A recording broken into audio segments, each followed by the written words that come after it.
2 years ago, this man signed the largest contract in the history of the National Basketball Association. Not the largest for a guard, not the largest for his position. The largest, period. The first $300 million deal any player had ever signed. He was a Finals MVP. He was 29 years old, in the physical prime of his career, and on the 1st of July 2026, the team that built its championship around him traded him away.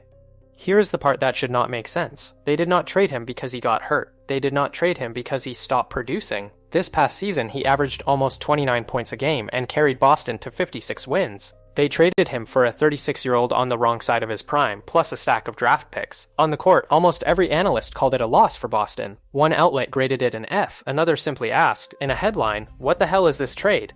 So if it made no basketball sense, why did the smartest front office in the league do it?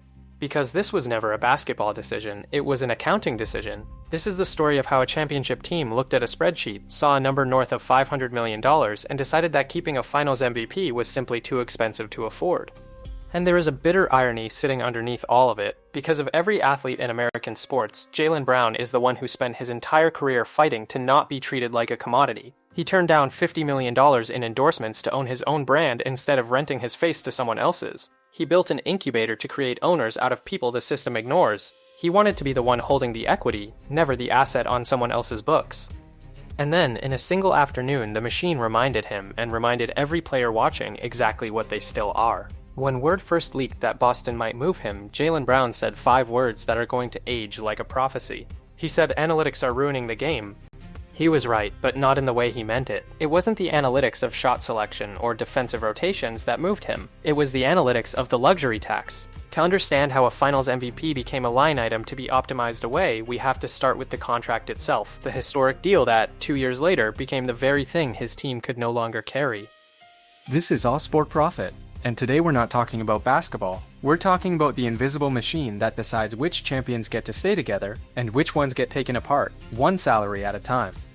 To sign a supermax contract in the NBA, you cannot simply be very good. You have to clear a specific narrow bar written into the rules. You have to be named to an All-NBA team. In 2023, Jaylen Brown did exactly that. And that single selection unlocked a door most players never even get to knock on, the right to sign for 35% of the entire salary cap.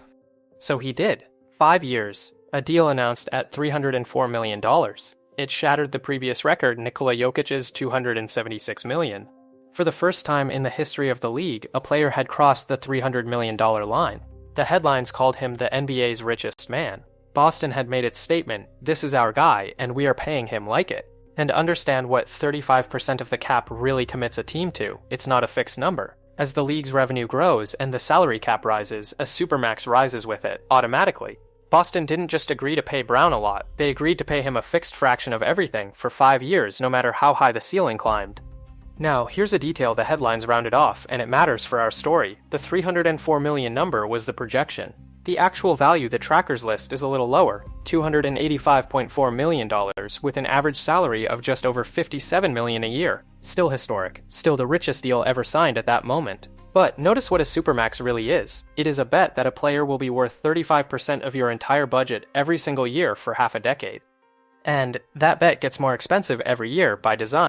Look at the way the money escalates. This coming season, Brown is owed $57.1 million. The year after, $61 million. The year after that, $65 million. 3 seasons, roughly $183 million still on the deal. And on July 26th, he becomes eligible to add another year, worth more than $70 million more. Think about what that means for the team holding the contract. Every year, the same player takes up a bigger and bigger share of the budget, not because he's playing better, because the contract was written to climb. In a normal financial world, that's fine, you signed up for it. But the NBA is not a normal financial world anymore, because in 2023, at the exact same time Brown signed this deal, the league quietly rewrote the rules of what a contract like his would cost to keep. And before we get to those rules, you need to understand the man inside the contract, because it's the reason this trade cuts the way it does. Jaylen Brown is not a player who chases the biggest check handed to him, he is the player who turned one down. In September of 2024, Brown walked away from more than $50 million in sneaker and endorsement offers. $50 million declined, not because he didn't want the money, because he wanted something the money couldn't buy: ownership. Instead of wearing another company's logo, he launched his own performance brand, 741. His philosophy was simple and frankly radical for a professional athlete. Endorsements make you rich once, equity makes you wealthy forever. He didn't want to be the billboard, he wanted to own the building. To understand why that decision matters so much, you have to understand the math that almost every athlete gets wrong. A sneaker deal pays you a salary. When you retire, it ends. But a brand you own has something a salary never will: enterprise value. It can be sold, it can compound, it can outlive your career by 50 years.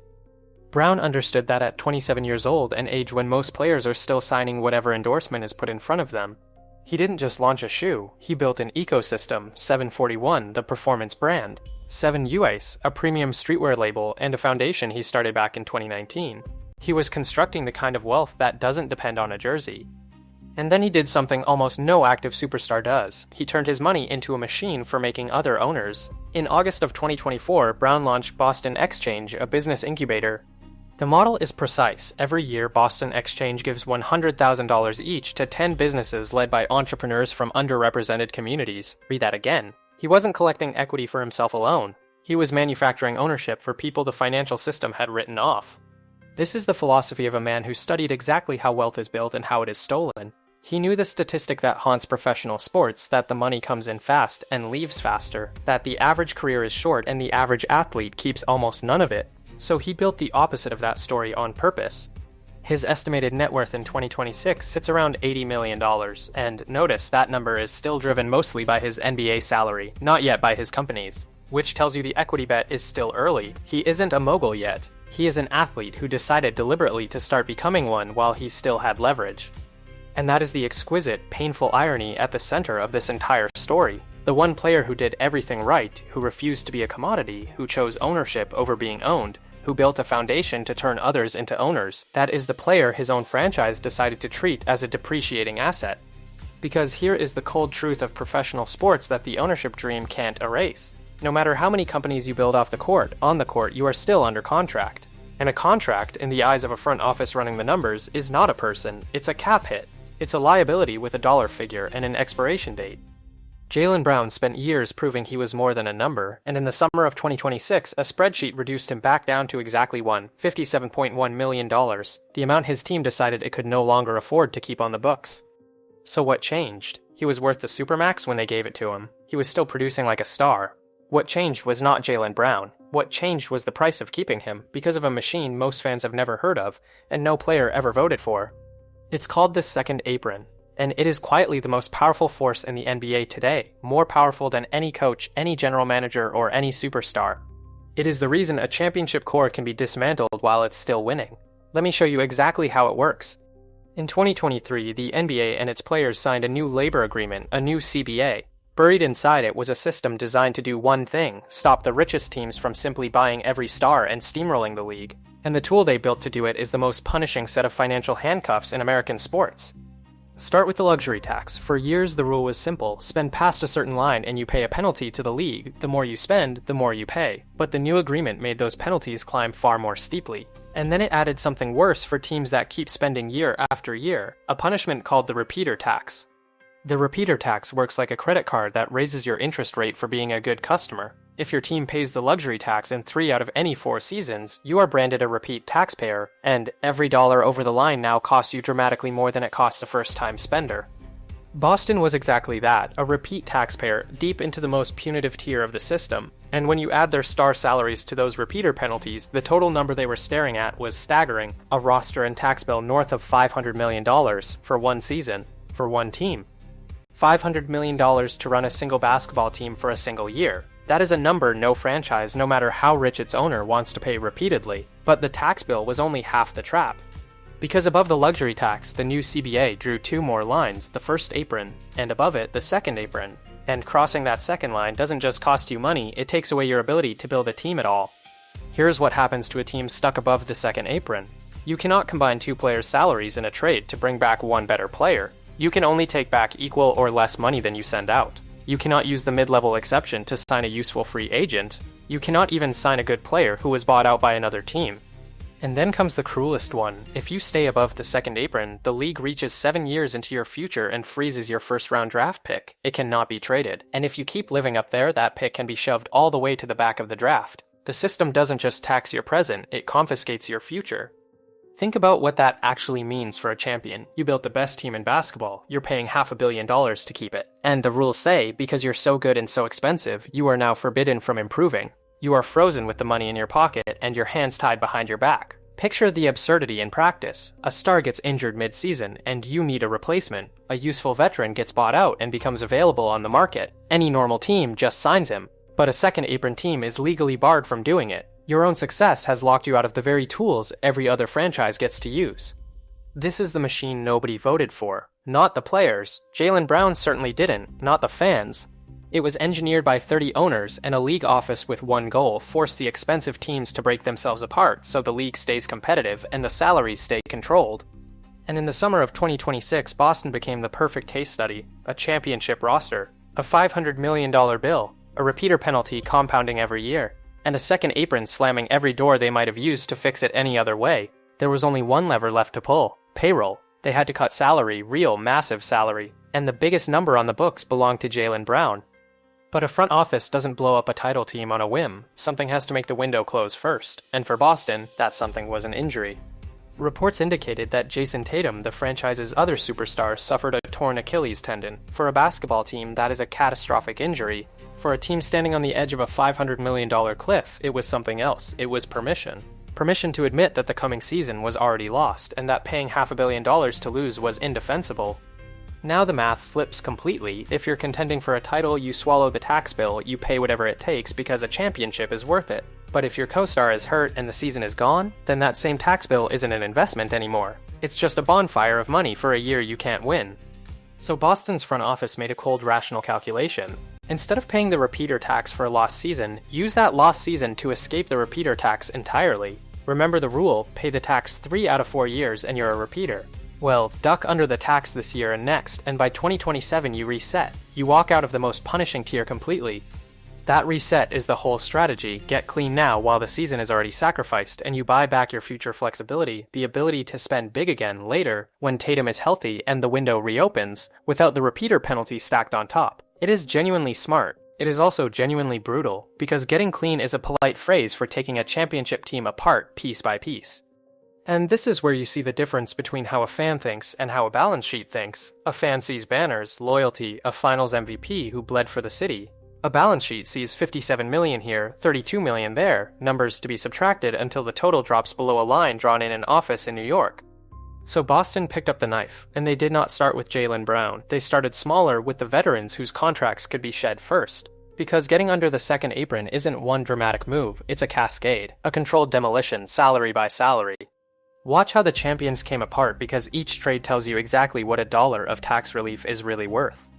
Move 1: Junior Holiday, a veteran champion, a key piece of the 2024 title team, sent to Portland. Why him? Look at the contract. Holiday was owed roughly $32 million next season, and around $72 million over the 2 years after that. That is exactly the kind of long, heavy salary a team trying to escape the tax cannot keep.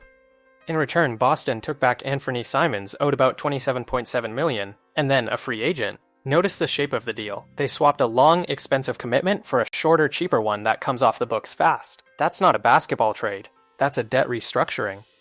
Move 2: Kristaps Porzingis, the 7-foot center who was a starter on the championship team, routed to Atlanta in a 3-team deal. Boston even attached a second-round pick just to get his salary off the books and took back Georges Niang, a role player, on a smaller contract. Stack those two moves together, and the pattern is undeniable. Boston was not trying to get better in the short term. They were systematically converting expensive, proven champions into cheaper players and financial flexibility. Every trade lowered the payroll. Every trade nudged them closer to the line. But here's the problem. Even after trading Holiday and Porzingis, the biggest number was still sitting there, immovable, at the top of the payroll, $57 million, climbing to 61, then 65. As long as that contract stayed on the books, Boston could not get where it needed to go. And that is the sentence that should stop every fan cold. The very thing that made Jaylen Brown special, the historic, record-breaking supermax, the proof that Boston valued him above everyone, was now the single largest obstacle to the team's future. His greatness had a price tag, and the price tag had become the problem. In a league without a second apron, you keep your finals MVP and you simply pay the tax. But in this league, that contract wasn't just expensive, it was structurally impossible to build around anymore. There was also the human fracture, the part the spreadsheets don't show, but everyone in the building felt.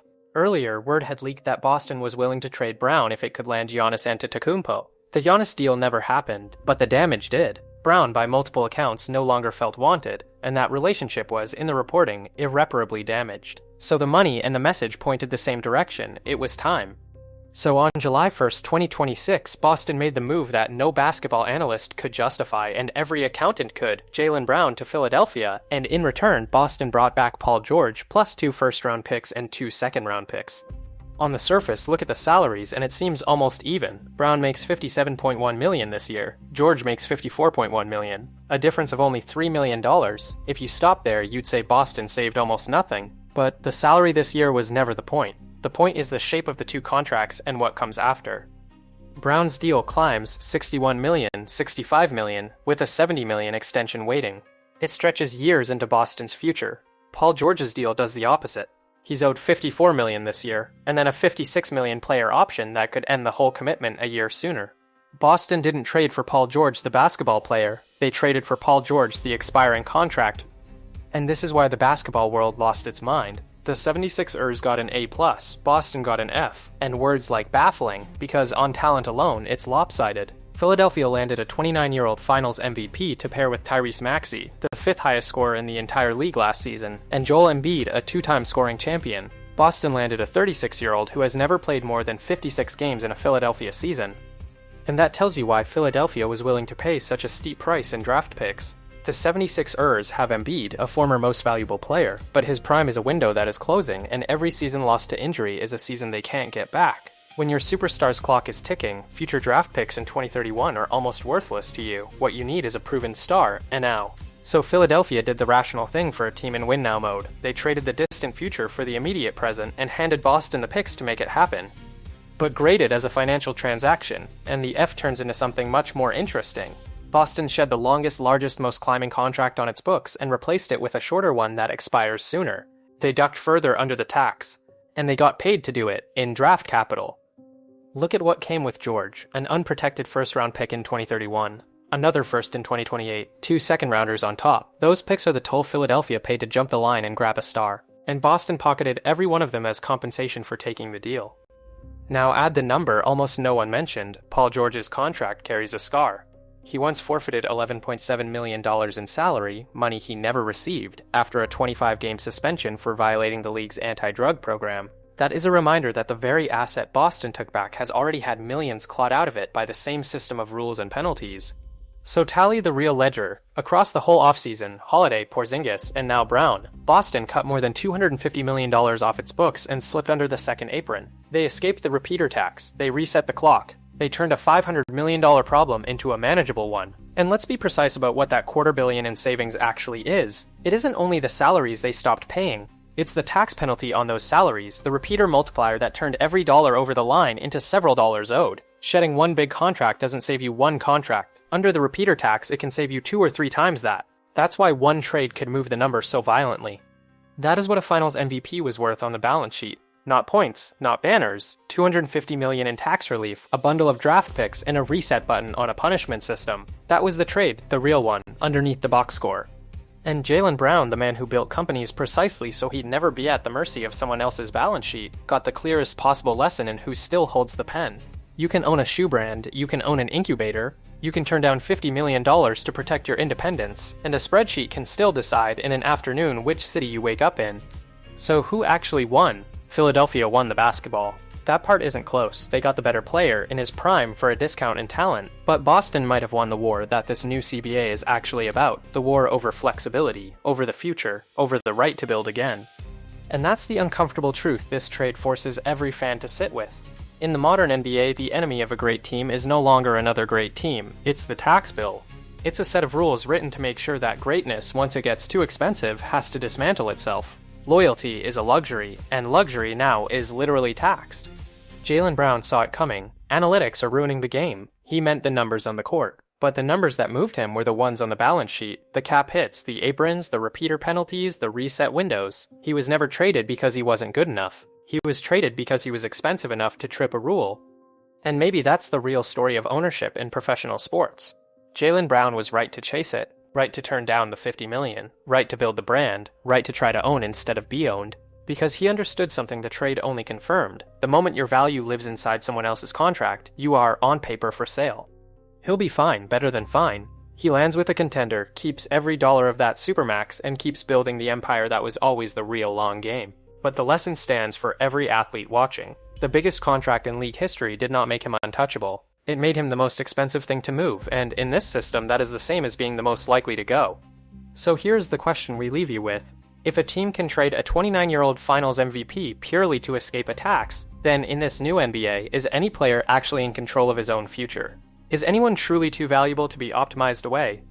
There may be exactly one man who is, because in the very same week Boston was quietly doing math to get rid of its biggest contract. Another player did the opposite. He walked into free agency and put the entire league on hold. He told the only franchise he'd played for that he was leaving, and then refused to say where he'd go next. Governors waited. Rival owners waited. Reportedly, even the NFL and the NHL were watching.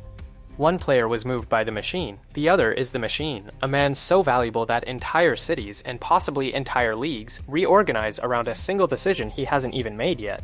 That's our next story, how one undecided free agent became the most powerful financial force in American sports, and what his choice will do to the franchises and the league, desperate to land him. If the economics behind the game is what you come here for, subscribe, because this one's about to get very, very expensive. I'm All Sport Profit. I'll see you in the next one.